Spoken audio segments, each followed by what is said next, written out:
नमस्कार, द समाचार भारती में आपका हार्दिक स्वागत है। विद्यालय के परित्यक्त भवन के कमरा खुलवाने पर शिक्षिका अड़ी, प्रधानाध्यापक का कमरा खोलने से इनकार।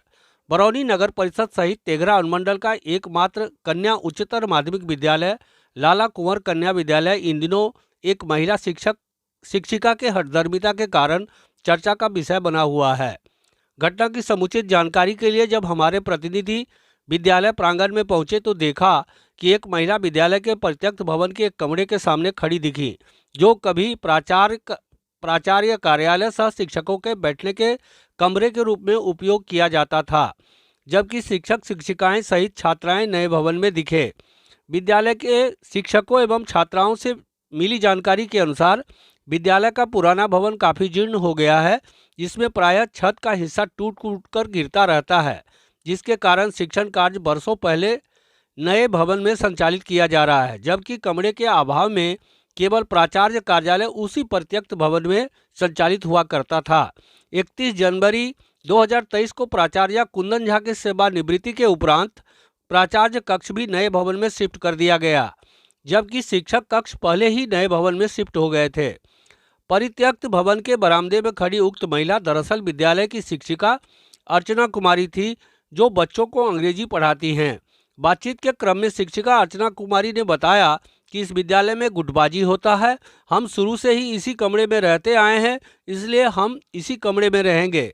नए भवन में जाने की बात से वे सहमत नहीं दिखी।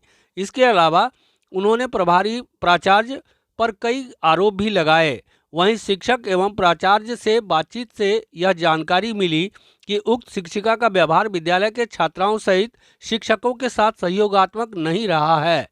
आए दिन छोटी छोटी बातों पर विवाद करना इनकी नियति है। विद्यालय में इनके कारण हो रही असुविधाओं एवं असहयोग के कारण उक्त शिक्षिका को प्रखंड शिक्षा पदाधिकारी तेघरा के पत्रांक 564 दिनांक 14 सितंबर 2023 द्वारा कारण बताओ नोटिस भी जारी किया गया था। प्राचार्य मनमोहन झा ने कहा कि जिस भवन को परित्यक्त कर दिया गया है, उसमें यदि किसी प्रकार की घटना या दुर्घटना हुई तो उसकी जिम्मेदारी किसकी होगी। विद्यालय प्रबंधन समिति कार्यकारिणी समिति की बैठक में लिए गए निर्णय के आलोक में इसकी सूचना भी प्रकाशित की गई है, जो सूचना संख्या 51 दिनांक 8/9/2023 सूचना पंजी पर अंकित है। पूछे जाने पर प्राचार्य ने यह भी कहा कि हम सब शिक्षकों ने मिलकर भी उनसे आग्रह किया कि आप नए भवन में ही बैठें, स्वयं एवं बच्चों की जान जोखिम में न डालें, लेकिन ये मानने के लिए तैयार नहीं हैं। मौके पर विद्यालय समिति के सदस्य सह भूमिदाता गोपाल कुंवर भी पहुंचकर उक्त शिक्षिका को समझाने की कोशिश की तथा जीर्ण भवन के संभावित खतरे के बारे में भी आगाह किया, लेकिन शिक्षिका अपने अनुचित जिद पर अड़ी रही। इस अवसर पर विद्यालय के प्रभारी मनमोहन झा, रेणु कुमारी, अवधेश कुमार, गुप्तेश्वर प्रसाद, मनोज कुमार, निर्मला कुमारी, फरहत बानो, लुकमान गनी सहित स्नेहलता कुमारी, अनिता कुमारी, प्रतिभा कुमारी, राकेश कुमार, अर्चना कुमारी सहित सैकड़ों की संख्या में छात्राएं उपस्थित थी।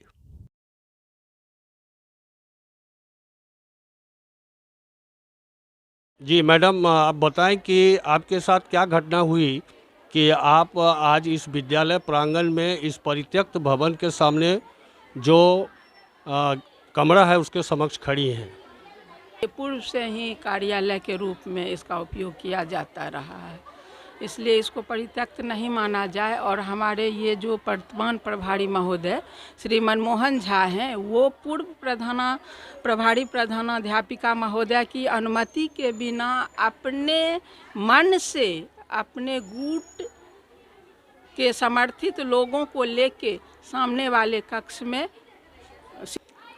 जैसा कि हम देख रहे हैं इस भवन की स्थिति जो बता रहा है, उसके मुताबिक आपका यह कहना कि यह भवन परित्यक्त नहीं है, इसको कैसे माना जाए, इसलिए कि इसमें किसी भी कक्ष में पढ़ाई की व्यवस्था नहीं हो पा रही है।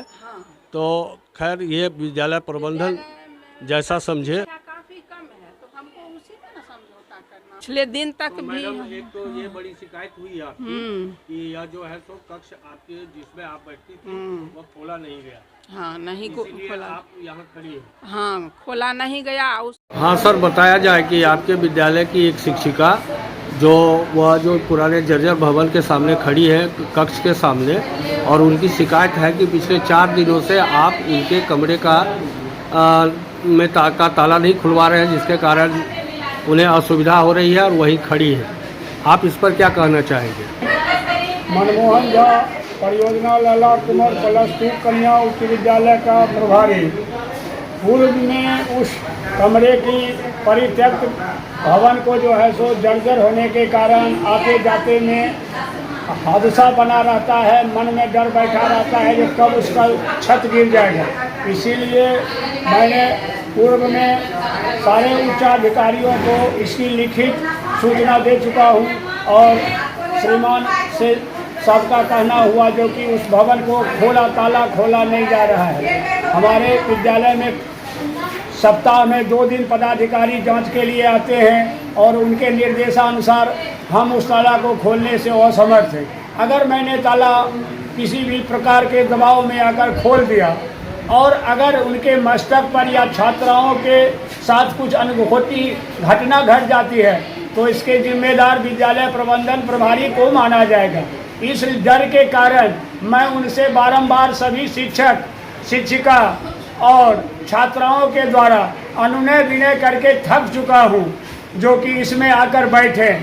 उनको यहाँ सारी सुविधाएं उपलब्ध है, लेकिन उनका हठ धर्मिता के सामने हम सब नतमस्तक हो गए हैं। जानते हैं, इसलिए आप इस पर क्या कहना चाहेंगी? मेरा मानना है कि वो भवन कभी भी गिर सकता है, इसलिए लड़की लोग तो जाएगी ही। अगर हम लोग जहाँ रहेंगे वहाँ जाएगी, बच्ची लोग कुछ भी पूछना होगा तो जाएगी ही। अगर वो पूछने के लिए जाती है, उसी क्रम में बिल्डिंग गिर गया तो लड़की का क्या होगा? उस लड़की का तो फ्यूचर अंधकार में हो जाएगा, फिर तो कुछ भी हो सकता है। तो हम लोग का जान तो जाएगा, फिर बच्चों का कौन देख रेख करेगा? जी, आपका नाम? हम लोग रिस्पॉन्सिबल है, तो इसी वजह से हम लोग बोलते हैं कि आप वहाँ नहीं बैठिए। हम लोग जब सबके सब यहाँ आ रहे हैं तो उनको भी इधर आना चाहिए। सहयोगी है, सबको एक साथ मिल के रहना चाहिए। उनको हम लोग कितना भी कहते हैं, नहीं मानती है कि नहीं हम अकेले रहेंगे, हम लोग क्या करेंगे? आपका नाम? मेरा नाम तो रेणु कुमारी है। मैडम, इस विषय पर आप क्या कहना चाहेंगी? मैं यही कहना चाहती हूँ कि वो बिल्डिंग टूटा हुआ है। हम लोग जब वहाँ बैठते थे तो बगल में एक बहुत बड़ा टुकड़ा गिर गया था और उसी टाइम हम लोग छोड़ के उस रूम को आ गए। और हम लोग चाहते हैं कि सारे स्टाफ इधर ही बैठे, सुरक्षित रहें, उधर कोई नहीं जाए। फिर भी कुछ है जो वहाँ बैठ रहे हैं और उनके कारण बच्ची लोग भी जा रही हैं जो और सुरक्षित है। तो इसलिए हम लोग यही चाहेंगे कि सब इधर ही बैठे, उधर कोई नहीं जाए। वो बिल्डिंग बहुत ही खतरनाक है। जी, आपका शुभ नाम?